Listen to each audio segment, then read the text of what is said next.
You ever do great on a math assignment and then just like get completely stuck on the actual test? Oh, absolutely. I think everyone has. Right. You're just sitting there, pencil in hand, the clock is relentlessly ticking, and your mind just goes totally blank. Yeah, it's the worst feeling. Because last night at the kitchen table, the homework felt so easy. You followed the steps, you got the right answers. But now looking at the exam, the problem is just slightly different. There's a minor variation. Exactly.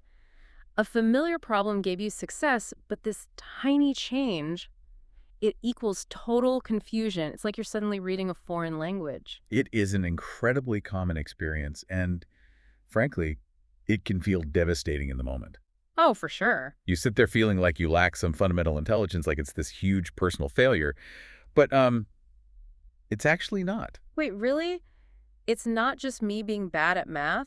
Not at all. Freezing up when a problem changes is actually the highly predictable result of how human memory and rote learning biologically function.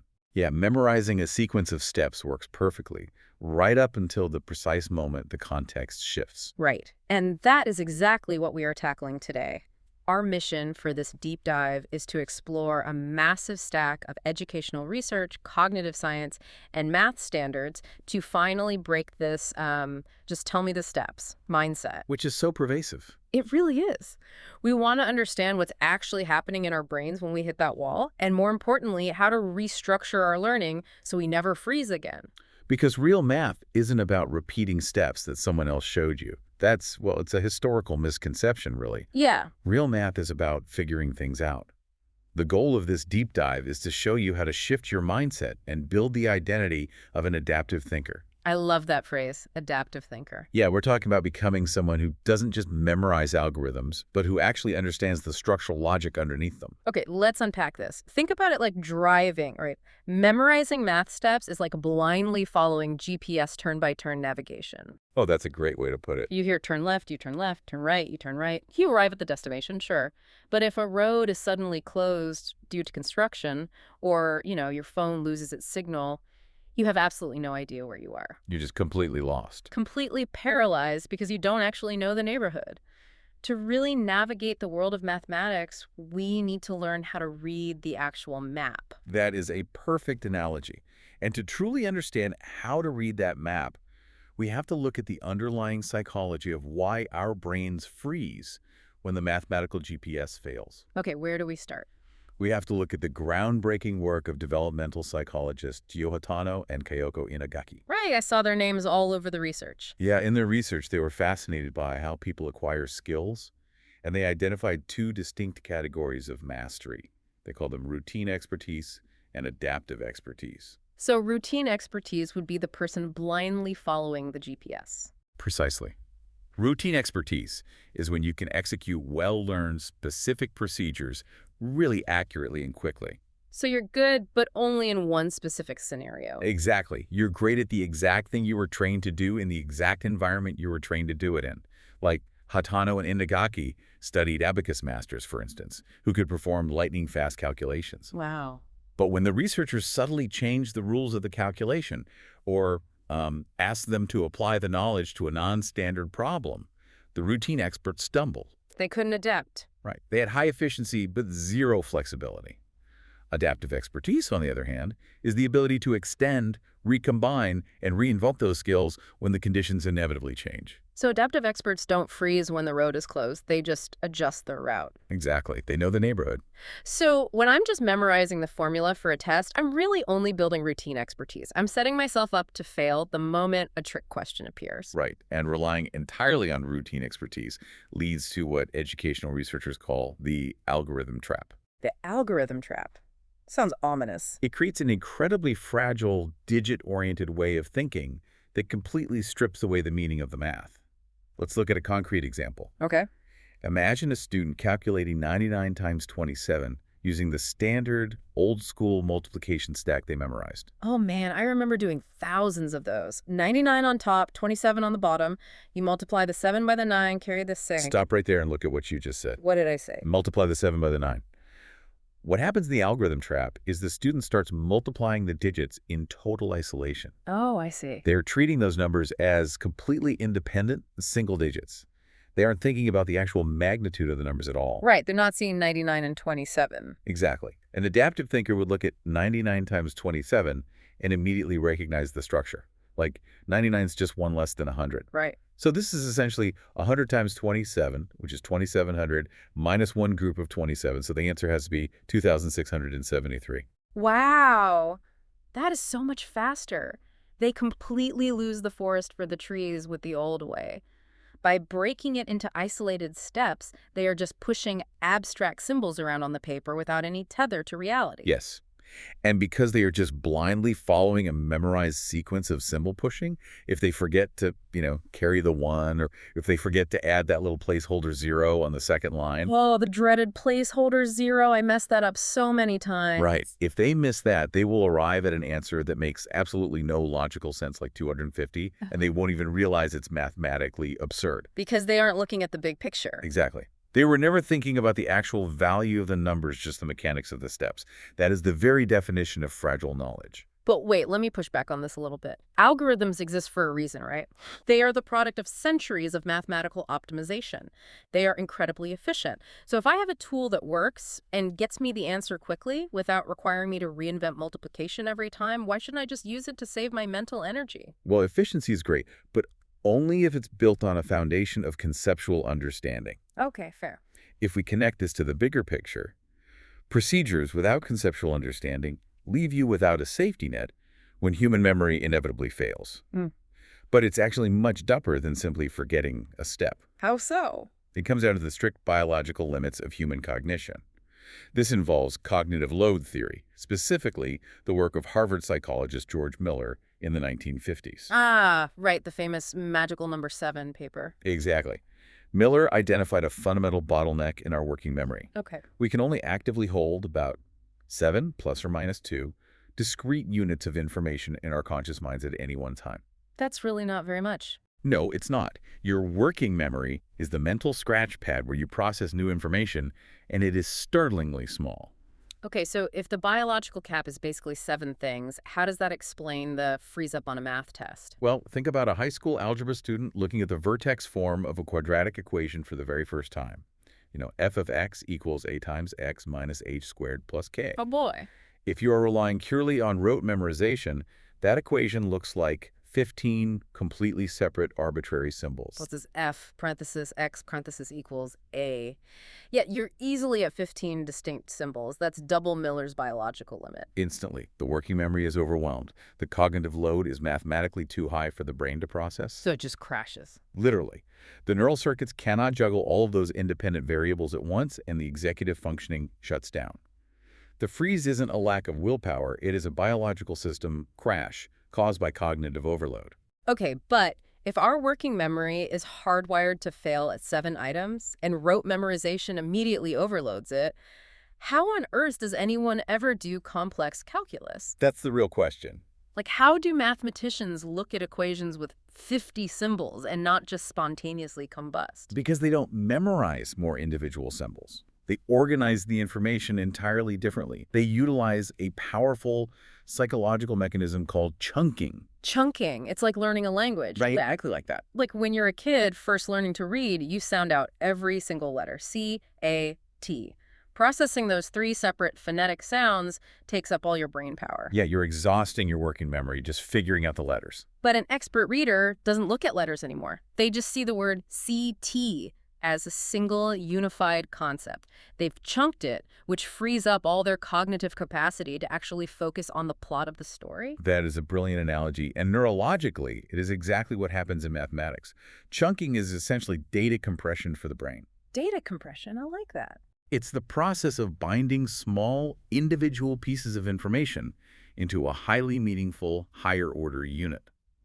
To an adaptive expert, that quadratic formula is not 15 separate symbols. What is it to them? Their brain has packaged that entire string into a single, cohesive neural chunk labeled the vertex form of a quadratic. Oh, wow. That takes up exactly one slot in their working memory, leaving the other 6 slots completely free for high-level problem solving and critical thinking. That makes total sense. Chunking is the bypass for the working memory bottleneck. But here's the problem. What's that? You can't just stare at a textbook page and force your brain to magically compress 15 symbols into a chunk. How do we actually build these robust conceptual chunks without just drilling flashcards until we cry? Well, the most scientifically robust way to build mathematical chunks is through the CRA sequence. The CRA sequence, break that down for me. It stands for concrete, representational, abstract. The fatal flaw of rote learning is that it jumps straight to the abstract symbols and expects the brain to somehow attach meaning to them. Which obviously doesn't work. Right, because the human brain evolved to interact with the physical world. You have to anchor those abstract symbols in physical reality first to build the neural pathways. Okay, so I know what the CRA sequence looks like mechanically, like starting with tactile manipulatives like base 10 blocks, then moving to drawn area models, and then finally hitting the abstract equation. Right, that's the standard progression. But I want to know why that works. Why does physically touching a block bypass the working memory limit better than looking at a number on a whiteboard? What's fascinating here is that touching a physical object engages entirely different regions of the brain. Oh, really? Yeah. When a student physically builds a rectangle out of base 10 blocks to solve a multiplication problem, they are encoding spatial memory, tactile memory, and visual memory simultaneously. So it's firing on all cylinders. Exactly. They are creating a massive multisensory schematic anchor. So they aren't just memorizing a rule, they're experiencing the physical geometry of the math. Exactly. Then, in the representational phase, when they draw a picture of that physical block structure, they're teaching their brain to translate physical reality into two-dimensional space. That bridges the gap. Yes. By the time you finally introduce the abstract equation, those numbers aren't arbitrary squiggles anymore. They're meaningful shorthand for a rich, multisensory experience. The chunk is already fully formed. And having that rich schematic anchor means you have a built-in backup plan. Exactly. Like if my working memory glitches during a test and I forget the abstract steps, I can just mentally walk back down the ladder. I can draw the representational picture. I can rely on the physical logic. Precisely. And possessing that repertoire of strategies, knowing you have multiple ways to attack a problem, is the hallmark of an adaptive thinker. It gives you options. It unlocks what we call relational thinking, where you look at the structure of a problem rather than just reacting to the symbols. Right. So if we look at a simple algebra equation, like 4 times the quantity x minus 3 equals 24. Good example. An inflexible thinker, someone stuck in the routine expertise trap, will look at that and reflexively distribute the 4. They'll multiply it out to get 4x minus 12 equals 24. They are just running the script they memorized. Yeah. I mean, it's mathematically legal, but it's computationally heavy. It increases the cognitive load and introduces more opportunities for arithmetic errors. But an adaptive thinker engages in that relational thinking. They look at the whole structure first. What do they see? They see that the left side is 4 times some unknown quantity, and the right side is 24. They intuitively know 24 is divisible by 4, so they just divide both sides by 4 right at the start. Boom. Boom. The equation instantly simplifies to x minus 3 equals 6. It's elegant. It shows a mastery of the underlying relationships, not just the rules. Exactly. But we need to address the reality of getting to that level of elegance. It's not easy. No, it's not. Building those multisensory chunks and developing an eye for structural logic is not a passive experience. You don't acquire adaptive expertise by peacefully watching a teacher execute a flawless problem on a whiteboard. Sadly not. These skills are forged in the fire of cognitive friction. Which brings up a huge psychological barrier. If I try a relational approach and I get stuck, the immediate societal conditioning tells me I'm failing. Oh, totally. We have this pervasive myth that if you're truly good at math, it should be effortless. And if you're staring at a problem feeling completely lost, it means you don't have a math brain. It is the most damaging myth in education, and it is neurologically completely backward. Really?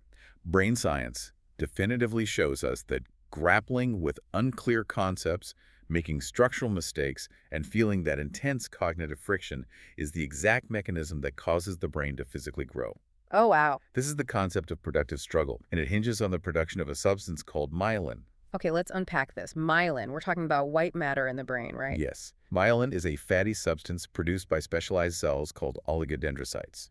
It forms a protective sheath around the axons of your nerve cells. Like insulation. Think of it exactly like the rubber insulation wrapped around a copper electrical wire. When you are learning something new and you make an error, your brain has to fire a correction pathway. Okay. When you engage in the struggle to fix that error, your brain literally wraps that specific neural pathway in myelin. So the struggle isn't just a metaphor for building character. It triggers a real physiological response. It dramatically increases the speed and efficiency of the electrical signals traveling through your brain. The thicker the myelin sheath, the faster you process the information. That's incredible. So when you are coasting through easy, familiar problems, you aren't myelinating anything. You only myelinate when you are operating at the edge of your ability. The struggle is the biological architecture of learning. But there has to be a limit, right? Like if you give a third grader a calculus textbook, they aren't going to build myelin, they're going to burst into tears. The struggle has to be carefully managed. Absolutely. There is a critical threshold. If a problem lacks any familiar anchors, the frustration overwhelms the system. The student enters destructive struggle. Destructive struggle. That sounds bad. The amygdala flares up, executive functioning shuts down, and learning stops entirely.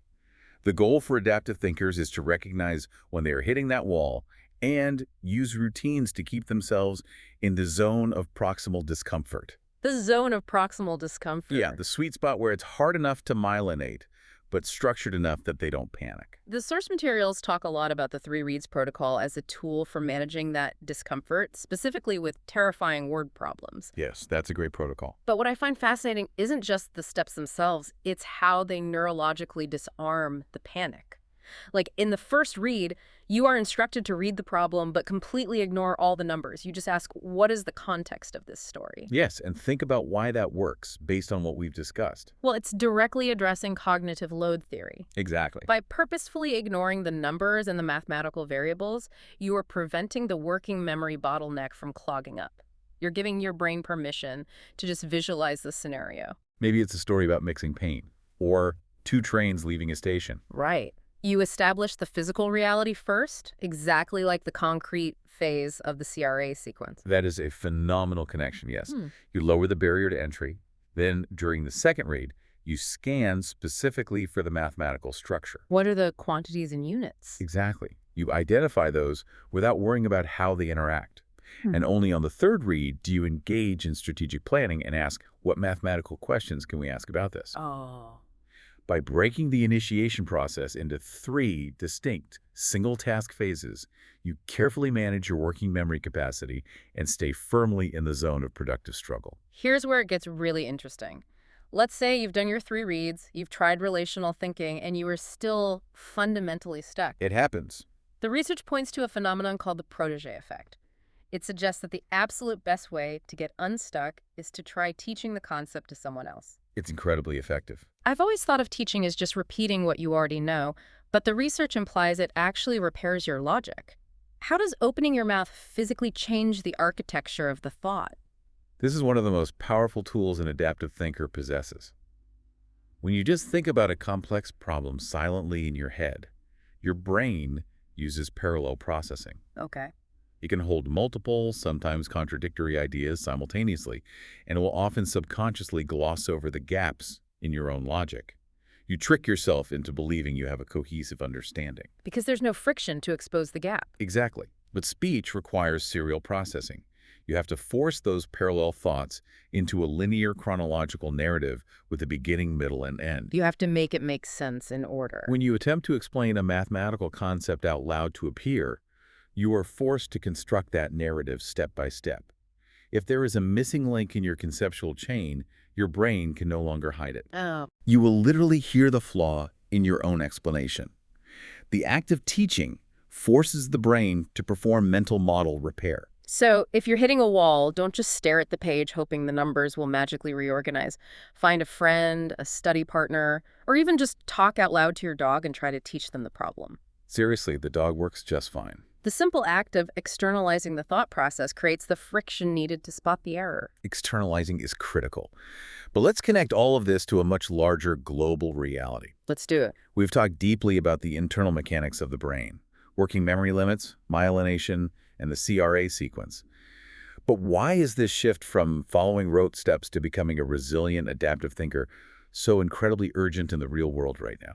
Well, if teaching a peer exposes our mental gaps and builds myelin, what happens when we remove peers entirely and just ask an artificial intelligence for the answer? And there it is. The world has fundamentally changed with generative AI.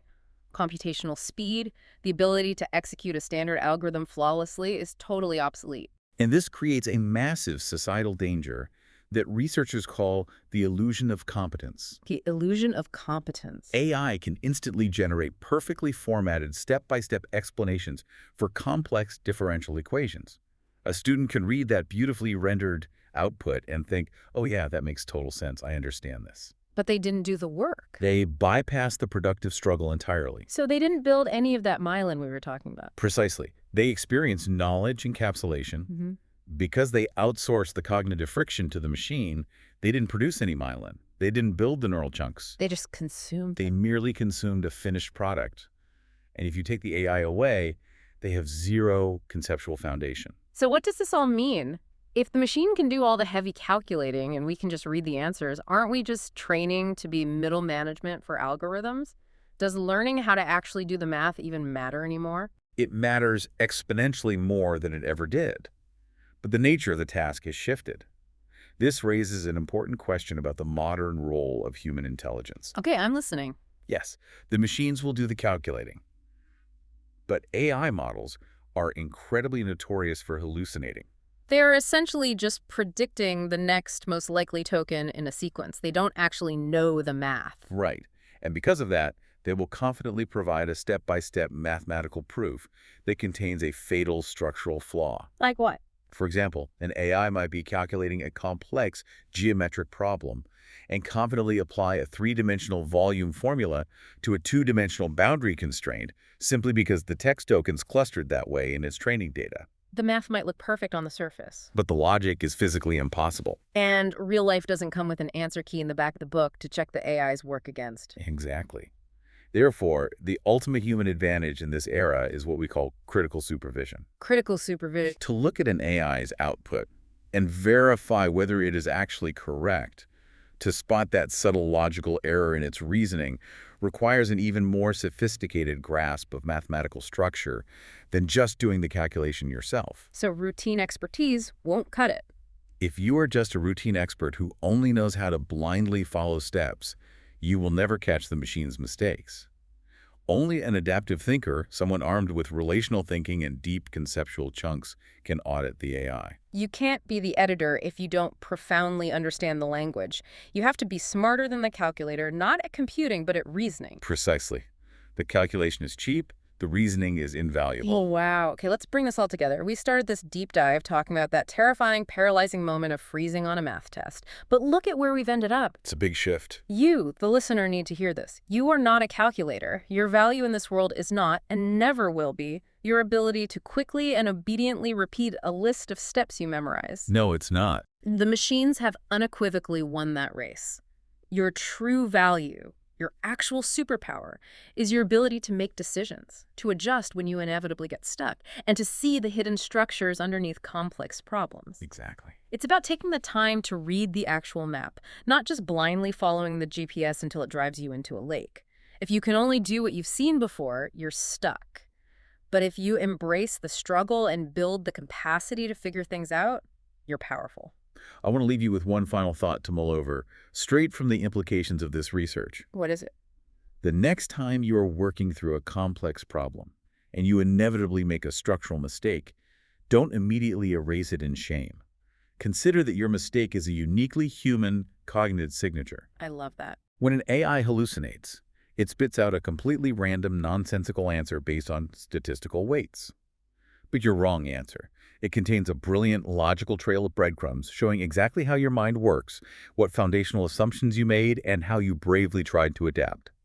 What if your mistakes, rather than being proof of failure, are actually the ultimate proof of your intelligence? So the next time the test looks slightly different than the homework, don't panic. Lean into the friction. That's just your brain building the map.